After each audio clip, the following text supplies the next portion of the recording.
सन्माननीय भोईर साहेब.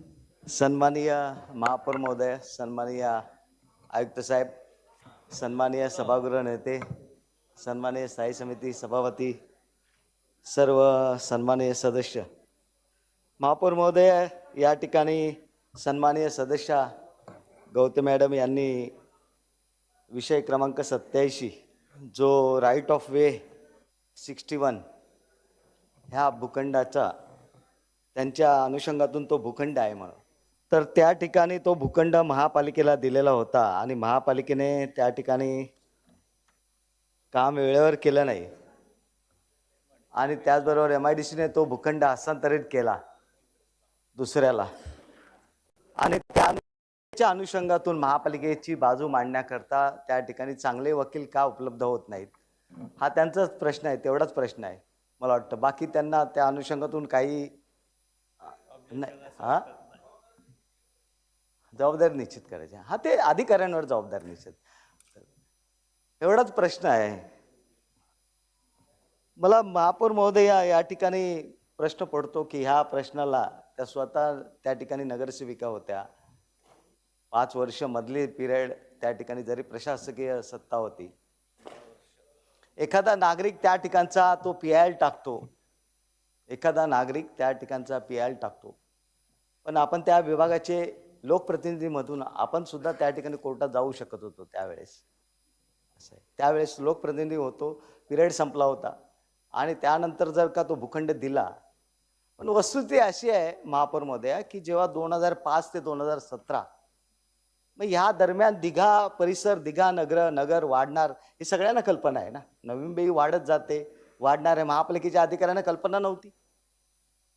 महापालिकेच्या अधिकाऱ्यांनी 12 वर्ष त्या ठिकाणी तो जो भूखंड, खरं म्हणजे वस्तुतः तो भूखंड पर्टिक्युलर भूखंड म्हणून नाही, भूखंड क्रमांक 1, 2, 3, 4 असं नाही, तो राईट ऑफ वेच्या अनुषंगातून 61 मीटरचा जो रस्ता त्या ठिकाणी पाहिजे, तर त्या अनुषंगातून त्याची रुंदी तेवढी राहिली पाहिजे आणि ते देताना MIDCने त्यांना सांगितलं होतं की त्याच्या लगतची जी जे का जागा असेल ती तुम्ही त्या ठिकाणचं जे काय असेल ते ती निगा राखा, हे करा. महापालिकेला जर त्याची निगा राखता आली नाही, महापालिकेला त्याचा भूखंड म्हणून त्यावेळेस घेता आला नाही, का नाही? त्या ठिकाणी एकच हॉटेल झालं का, मुंबई एक्सप्रेस. त्या ठिकाणी आज जवळजवळ 4 बांधकामं झालेले आहेत त्या ठिकाणी, एक नाही, फक्त एक हॉटेल नाही झालं, त्या ठिकाणी 4 बांधकामं झाले, 4 हॉटेलची बांधकामं झालेली. आणि त्याचबरोबर ती जागा, तो जो राईट ऑफ वे आहे तो ते कृष्णा हॉटेलच्या तिथपासून सुरू होतो, म्हणजे जिथून विटाव्याची हद्द संपते आणि नवी मुंबई महानगरपालिकेची हद्द सुरू होते, तिथून आहे तो काय एक पर्टिक्युलर भूखंड म्हणून नाही तिथे, असं आहे.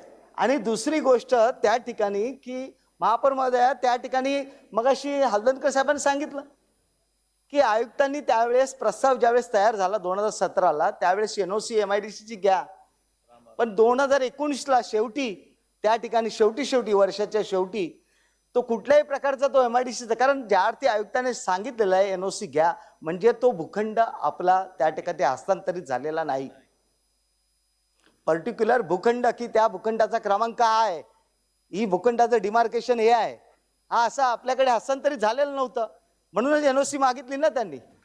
आणि मग NOC मागितली तरी ती NOC धुडकावून त्यावेळचे जे कोणी अधिकारी असतील त्यांनी ते टेंडर काढलं, ते जवळपास टेंडर गेलं 27% अभावाने.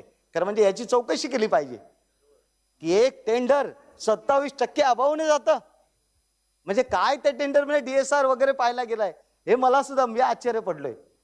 तेही घाईघाईत फेब्रुवारी 2020ला आणि 23 मार्चला महासभा त्या ठिकाणी बंद होतं, लॉकडाऊन होतं, म्हणजे 27% अभावाने टेंडर महापालिकेचं काय, हा याची चौकशी केली पाहिजे खरं म्हणजे त्या टेंडरची, की कुठे गेला पैसे, ते काय काय त्या ठिकाणी मलरीसर वाहिनी टाकून गेल्यानंतर इतर काही पैसा राहिलेला आहे की नाही, की संपूर्ण टेंडरचे पैसे आणि 27% देण्याची एवढी काय आवश्यकता होती की त्या ठिकाणी 6 महिन्यांनी सुद्धा परत रिकॉल करून टेंडर आपल्याला घेता येतं असं. हा तेच टेंडर, तेच ते टेंडर झालेला तोच विषय आहे, तो टेंडर त्याचाच विषय नाही, तिथलंच टेंडर आहे, मलनिसरण वाहिन्याचंच ते टेंडर आहे 27% अभावाचं, तेच ज्या गौतम मॅडमनी उल्लेख केला ना, तेच टेंडर.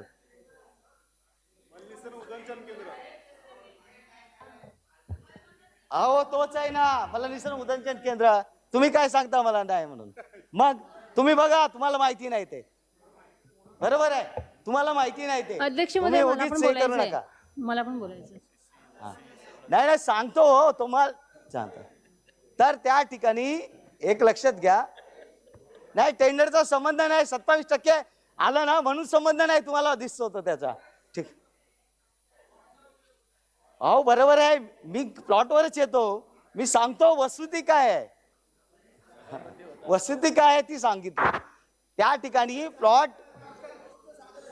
हो हो बरोबर आहे. नाही नाही मुद्द्याच बोलणार.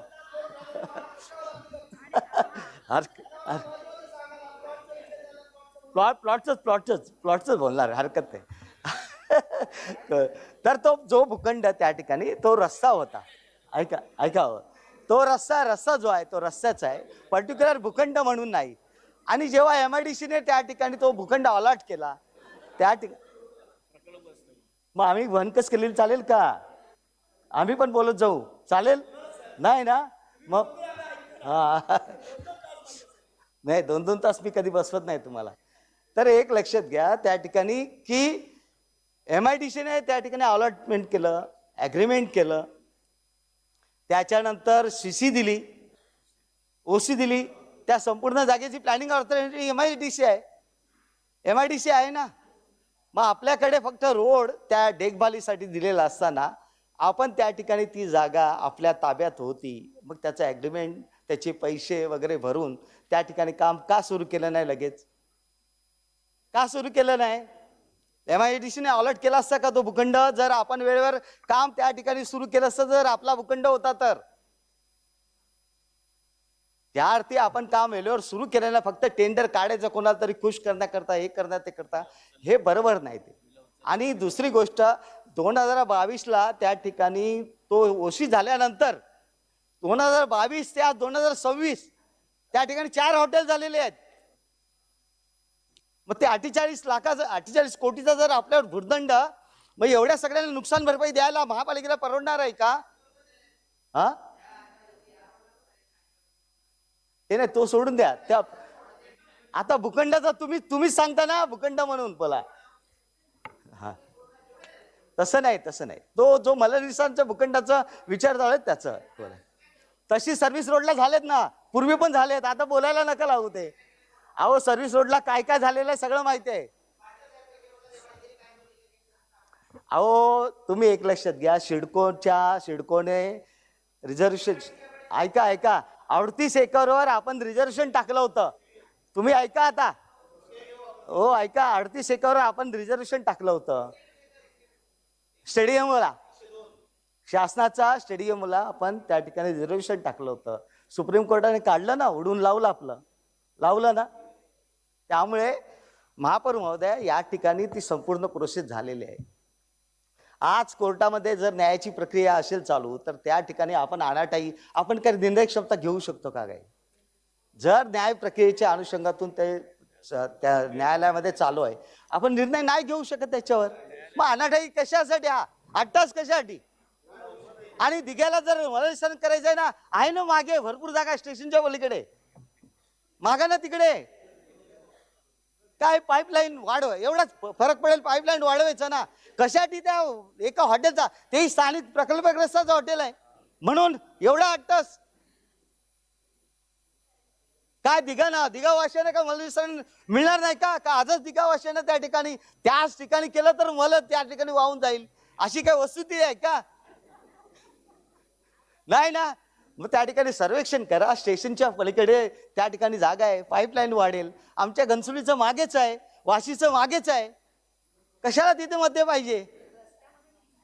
आवश्यकता नाही. त्यामुळे आपण अनाठाई या चर्चेला निमंत्रण देऊ नका. ठीक आहे, त्यांना काय ॲडव्होकेट द्यायचे तो आपण त्या ठिकाणी बघावं, आदेश द्यावे, कोण ॲडव्होकेट द्यायचे ते द्या. 5 लाख काय 10 लाख सिनियर कौन्सिल कोण असेल महाराष्ट्रातला फेमस, त्यांना उभं करा, काय हरकत नाही.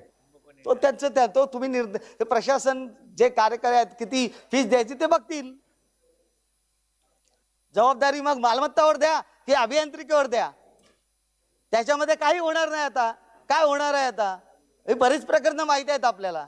म्हणून अनाठाई नको त्या विषयावर चर्चा करायची, सभागृहात वातावरण नको ते करायचं काय आवश्यकता आहे का?